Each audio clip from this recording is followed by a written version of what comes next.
ফেব্রুয়ারি বেশি দূরে নয়, প্রস্তুতি নিতে নিতেই সেদিন এসে পড়বে।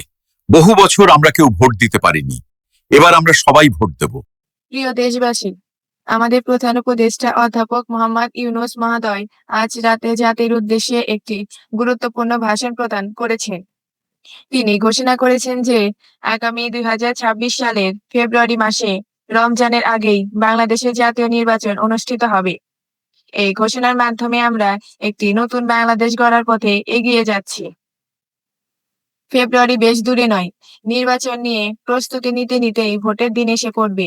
বহু বছর আমরা কেউ ভোট দিতে পারিনি, এবার আমরা সবাই ভোট দেব, কেউ বাদ যাবে না।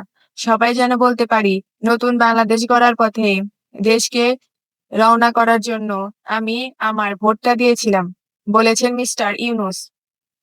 আমাদের সকলকে প্রস্তুত থাকতে হবে। যদি আপনি আপনার নির্বাচনী এলাকা থেকে দূরে বসবাস করেন, তবে এখন থেকে নিয়মিত নির্বাচনী এলাকা পরিদর্শন করুন, যাতে সেরা ব্যক্তিকে নির্বাচিত করতে আপনি প্রস্তুত হতে পারেন।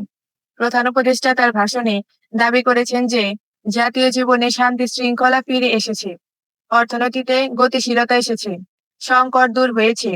তিনি বলেছেন, তারা এখন অন্তর্বর্তী সরকার থেকে একটি নির্বাচিত সরকারের হাতে রাষ্ট্র পরিচালনার দায়িত্ব তুলে দেওয়ার দিকে অগ্রসর হচ্ছেন।